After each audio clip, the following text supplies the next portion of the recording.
as domestic violence skyrockets, what one town is doing to save victims' lives, plus the fight over the right to live and work freely in Sedgwick County.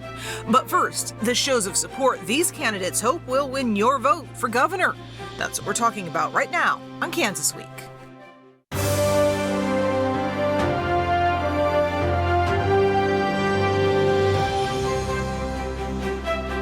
I'm Pilar Pedraza, and this is Kansas Week. We're more than a year away from the primary, but more names are coming into play as the race for Kansas governor heats up. They're names you know well, but they're not running for the office. The Associated Press reports this week that Kansas Republican icons Bob Dole and Pat Roberts have announced their picks for governor in 2022. Both men, former federal lawmakers, and one a former presidential candidate, throwing their support behind Derek Schmidt to replace Governor Laura Kelly. Dole said in a statement that Schmidt has what it takes to win. Roberts called Schmidt a proven winner. Schmidt is running against former Governor Jeff Collier, who lost in the 2018 primary to Chris Kobach, who later lost to Laura Kelly. Schmidt has repeatedly worked to make electability a key theme in this primary. Meanwhile, Collier had previously garnered the support of his former lieutenant governor, now Congressman Tracy Mann, and U.S. Senator Roger Marshall. Mann said Collier had demonstrated an appreciation of Kansas' conservative agricultural roots, while Marshall said Collier, quote, is the person we can count on to stay loyal to the traditional Kansas values. So what does this all mean for the brewing race? We have political analyst Dr. Neil Allen from Wichita State University and his colleague, political analyst Dr. Russell Arvin Fox from Friends University, here to help us figure all of that out. So first off, endorsements. Do they make any difference in races these days? Some do, some don't. But there's really no better endorsement to have than Bob Dole's for office in Kansas. And I think that had a small amount to do with the fact that Roger Marshall actually is our senator. And Dole has, by far the best name you can imagine in Kansas. And the fact that Dole and Roberts have come out clearly for Schmidt is a real sign on what the party thinks is electable, and also that at least for people like Dole and Roberts, they would like to move back to an earlier kind of Republican Party in Kansas, and one that is more electorally successful, in particular one that is focused more on maintaining public education than the current Republican Party, which is focused more on cutting taxes. So does that wish to move back toward a more traditional, historical version of the Republican Party in Kansas, Russell, translate into votes? I mean, you have such a long history of a certain sort of Republican winning in Kansas. You have decades of history associated with people like Senator Bob Dole or Senator Nancy Kassebaum. You can take a look at all sorts of governors and the ways in which they were always the one to kind of broker deals between different factions within the Kansas Republican Party. As the Kansas Republican Party kind of went all in during the Brownback administration with a more kind of libertarian, constitutionalist, conservative side of things, and as that faction has remained prominent through Chris Kobach and of course through the success of Donald Trump nationally, it puts some real pressure on people who believe, and again, they have a lot of history to back them up, that this is the way it has to be for Kansas Republicans. And so seeing these people come out strongly in favor of someone who's not really closely connected with that faction of the party, I mean, certainly much less connected than Jeff Collier, who was Brownback's lieutenant governor. I mean, it really says something. And the fact that they strongly emphasize electability. I mean, I'm sure they're going to talk about conservative values, but they keep saying this is a person who can win. This is a person who can win. That's their focus. They're trusting that the historical winners within these intra-party fights in the Kansas Republican Party are still the folks to bet on. And one thing there to keep in mind is that since 2006, when Governor Sebelius was reelected, Democrats have only won once by beating Chris Kobach for governor, and they've only gotten close in 3 or 4 other races where either they were trying to beat Governor Brownback or replace Secretary of State Kobach. And so Democrats know how to run against Kobach and to run against Brownback. And so Collier is someone who they can say this is the Collier-Brownback administration that's coming back, and that we don't necessarily want that. And so Republicans are trying to have another kind of model, but also we shouldn't say that Derek Schmidt is a moderate politician or he's not a conservative, because he identifies as a conservative now. And he is very much within the conservative part of the party, but the fight in Kansas Republican Party politics now is no longer moderates versus conservatives. It's conservatives versus conservatives over what kind of cultural issues you're going to talk about the loudest. Very interesting, because I was going to say we have seen the state legislature swing back toward the Brownback version of conservatism with this last election. Is that showing kind of more of a taste amongst the electorate for a return to that more conservative model at the state level? I'm not even sure it's really appropriate to call it a swing back. I think it's more of a matter of Brownback introduced a revolution within the real, hardcore electoral base of the Kansas Republican Party, a revolution that moved it, to the right. And because of mistakes within the Brownback administration, because of the way he opened himself up, he allowed for there to be a successful pushback in 2018. But in 2020, it's kind of back to the Brownback center. I think you have seen, as Neil just pointed out, a real general move amongst Kansas Republicans. They are more conservative than they used to be, at least the ones that really vote and really donate. That doesn't mean that there still aren't factional differences. It's just that both of those factions have moved to the right. Brownback has had a real legacy there. Yeah. Well, what about other endorsements? Do we have more coming? Are there any other big hitters left that might jump into this race? Well, the biggest name in Kansas politics right now that is active is clearly Senator Jerry Moran. And Moran, in general, has often stayed out of contested primaries. And this is a tough one, because you have two very prominent politicians, ones that Moran, for example, has worked with very closely. And also we have this that is, likely going to split the congressional delegation.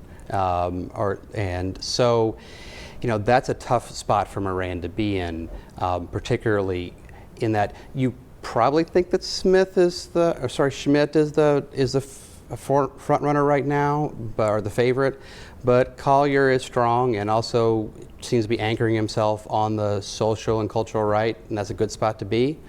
And so I think we've probably seen the endorsements that are going to move things, except for possibly the former President Donald Trump. Yeah, and that'll be important. That's the ringer. He's still super popular with a certain faction of the Kansas Republican Party. If he decided to endorse someone, that could be massive. What about Mike Pompeo? Obviously, he has a lot of friends. He has a lot of influence. He can command a lot of donors, a lot of money. I don't really see him as being interested in weighing in a gubernatorial race, but I could be wrong about that. Well, and one thing to remember is that active politicians want to back winners, and not just because they want to be seen as backing the winner, but also because they want to have a relationship with the person that wins. Mm-hmm. And until we get more clarity on who's the favorite, then we might see a stability in this particular race. All right. Well, that's not the only race from 2022 that we're already talking about. Across the street from the governor's office, we now have two Republicans fighting for the right to replace Derek Schmidt in the Attorney General's office. A Johnson County senator becoming the second person to throw her hat into the ring this week. State Senator Kelly Warren announced this week she wants to become Kansas' next top lawyer. She'll face off against well-known and often polarizing Chris Kobach in the Republican primary. The Leawood Republican almost immediately played into some GOP fears about Kobach's electability after his loss to Laura Kelly in the 2018 race for governor. Warren, a lawyer, is chair of the Senate Judiciary Committee, and the Associated Press reports was at the center of debates over the state's coronavirus response. This was her first year in the state Senate. In a statement, Kobach's spokesperson attacked Warren's legal credentials, saying, if there is a less relevant legal background for the Attorney General's office than real estate law, I don't know what it is. Well, Warren's entrance into the race, not really a surprise. We talked about it on this show being a probability last week. Now she's done it. How does it change the nature of the race, Russell? I don't think it's really going to change the thinking of the major players within the Kansas, Republican Party establishment. Neil was talking about how, some people might find it kind of dicey to see major players in Kansas Republican politics splitting their endorsements one way or another when it comes to the governor's race. I don't think you have to worry about that at all when it comes to the Attorney General's race. Chris Kobach has his supporters, he has his passionate fans, he has his voters that will show up in the primary, but almost none of them are major name Republicans. I'm going to expect that you're going to see people like Warren and many others subtly trashing on Chris Kobach for months to come. Well, certainly the word electability has already come up. What does her entrance into this race do for Kobach's chances of winning? Well, it clearly hurts Kobach's chances because she is a rising star in the state Senate. She got to be Judiciary Chair both because she was qualified on paper and is a working legislator with legal background, but also because the state constitution requires that spot be a lawyer. And this is the first lawyer the Republicans have had in many cycles who's gotten elected.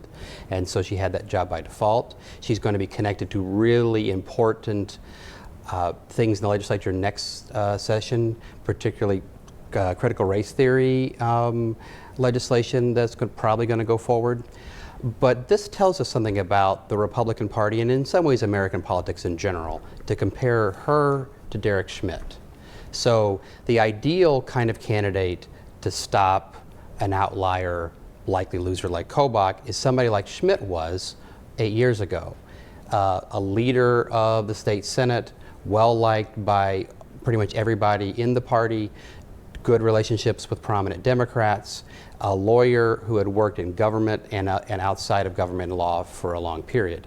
But that person in the state Senate doesn't exist right now. And so what you have is somebody who's worked in real estate law and has been in legislature for a small amount of time. Although Chris Kobach saying that someone else doesn't have the competence to do legal work for the government is a bit rich. Well, considering all of the failures he's had in the lawsuits that he's been part of against the government. And we've talked about many of those lawsuits on this show. We do have some other things to talk about as well, including a big controversy here in Wichita as the city took one step closer to having a law addressing discrimination this last week, but only after 5 hours of public comment and debate. Cake's Jackson Overstreet takes a look at the arguments. Respectfully, and I appreciate your service, ask you to permanently table this. As someone who has faced discrimination in those areas, I ask you please support this. These pleas are just some of the over 4.5 hours of public comment taking place at City Hall Tuesday. All of this debate over the city of Wichita's potential new non-discrimination ordinance. I think there's a lot more questions that need to be answered before this bill is voted on. This non-discrimination ordinance isn't just about me being a part of the LGBTQIA community. This is also for future generations that may be in the communities that are in this ordinance. The ordinance would outlaw discrimination in employment, housing, or at public accommodations based on a person's race, gender, sexual preference, age, disability, or other factor. There are some exemptions, like for a religious organization. Those against the NDO believe they aren't strong enough. Many churches, half of the staff are not pastors and therefore not exempt. Others argued that it is not needed since there are state anti-discrimination laws. Mayor Brandon Whipple says the NDO provides an important local pathway for these issues to be resolved. It's an easier path for enforcement and really for resolution. It's a cheaper path. You don't have to lawyer up and sue someone. Those who violate the NDO could face fines up to $2,000, something local LGBTQ groups were happy to see. Hate is not a Kansas value, and we want to ensure that every Wichitan feels valued and respected. So 5 hours of debate and public comment. Any surprises in all of that? I know, Russell, you watched a larger portion, I think, than either of the other two of us did. Yeah. I mean, it's not a surprise that you're going to get a large number of people who feel deeply motivated by religious principles to stand up and express their fears about a non-discrimination ordinance that's going to involve protecting LGBTQ individuals. I think everybody knew that that was going to happen. I think that they maybe were a little surprised at just how much, but they certainly could have been surprised at the fact of it. In the end, I am very doubtful, and this is, I think correct, that these kinds of moralistic concerns are really going to be all that influential in what the city council decides.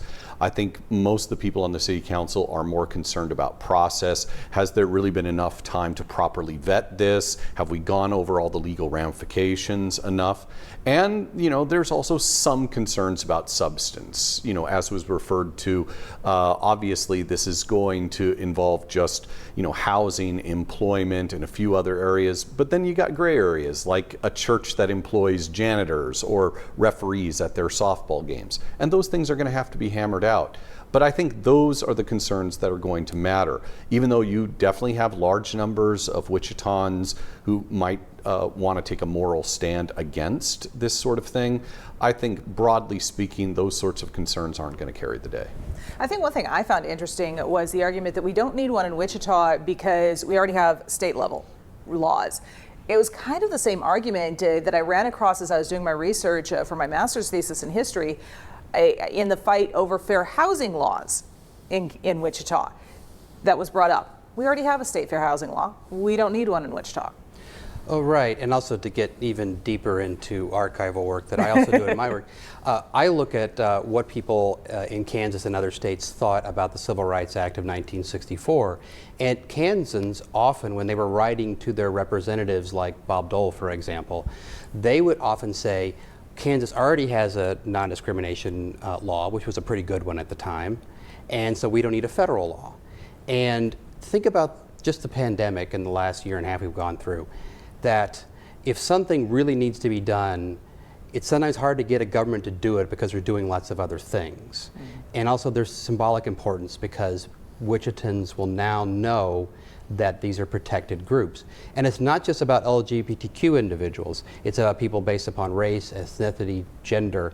It just shows us that those issues are not nearly as controversial. But it will have a real effect. The ordinance they passed 2 weeks ago would not have had much effect, and that's why Equality Kansas came out against it and basically pushed what happened on Tuesday. But it will be a real shift in city policy, and also it's a way to say that Wichita is not a city that is significantly more socially conservative than the nation. Nice. And some folks want to make that point, and some folks would oppose it. And what matters, 4 out of the 3 people on the council said yes. Just really quickly, I think Neil's parallel with issues that came up during the pandemic is really important. We all realized during the pandemic that the national government can say stuff, the state government can say stuff, but in the end, the real fights were, what is the city going to require you to do? What services is the county going to provide for you? So these types of non-discrimination ordinances on the local level really have a great importance when it comes to ordinary citizens navigating their life. Well, you brought up the fact that the council voted 4-3, and 2 of the people in that 4 who voted for the ordinance are in heavily contested races for their seats.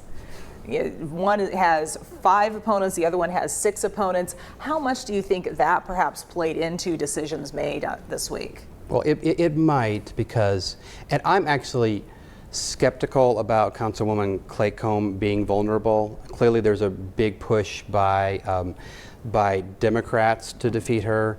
She might have to go to a runoff because there's a Democrat, and also there's an active, or at least another candidate who has filed who has a Spanish surname, and this district includes most of the Latina neighborhoods in town.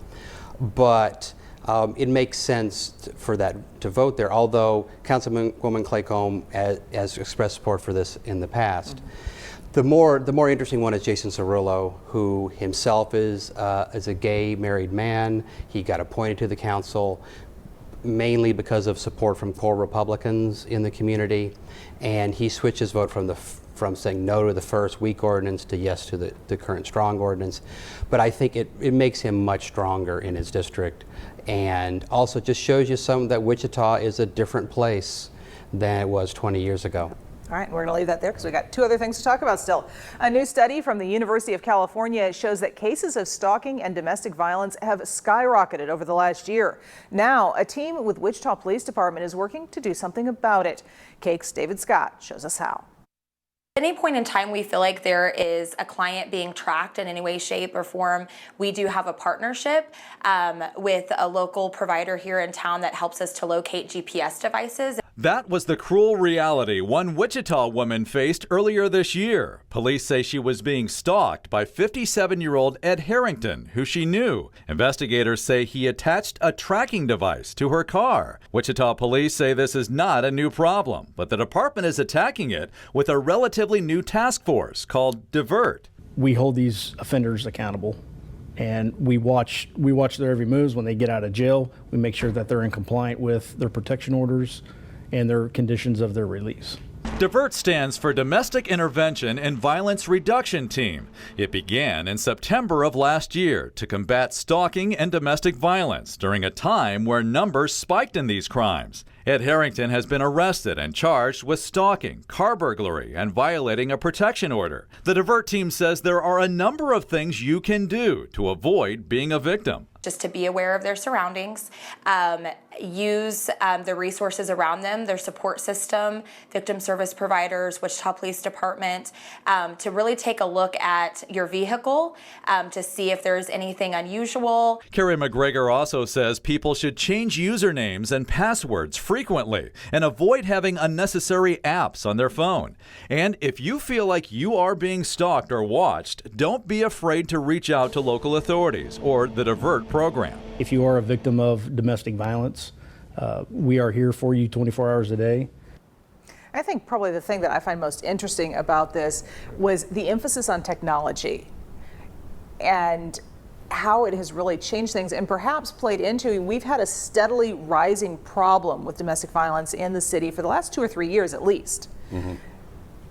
At the same time, the technology, apps, mobile technology, et cetera, have been just skyrocketing as well. Well, and people, of course, have been talking about the rise of, cyberbullying and other sorts of, psychological intimidation, which often leads to actual physical violence that's associated with, communicating with people on Twitter, Facebook, other places like this. I mean, I can only say good things about this. I think it's wonderful that this kind of task force was organized. I think it is appropriate to focus our concerns about crime in this particular way. I mean, a lot of people are, increasingly talking about rising crime rates. Well, I mean, nationally, crime rates are down if you're talking about robberies, if you're talking about property crimes. What we're seeing is an increase in person-on-person violence, both, in a criminal and in a domestic situation. And so I think it is very appropriate that you see the police department saying, okay, this is where we're going to be concentrating our efforts. And I hope people take seriously the counsel they give. All right. Well, one more thing to talk about, an unusual point of agreement. Something you don't hear very often. Senator Roger Marshall agreeing with President Biden on something. It comes down to an executive order that would impact Kansas farmers. KSN's Zach Martin explains. Currently, meat can be labeled product of USA if it is processed in the United States, even if the livestock is raised overseas and then processed into cuts of meat in the U.S., angering many American producers. If it's going to say raised in the USA, it's got to be raised in the USA. It's pretty simple. We can't have cattle coming across or meat coming across the border and then putting a USA stamp on it. Zach Blair is a fourth-generation rancher from Butler County. He says the cattle business as a whole was devastated due to the pandemic last year. These guys in the feedlots that had cattle that had to go right now, they were having to take just whatever they could get.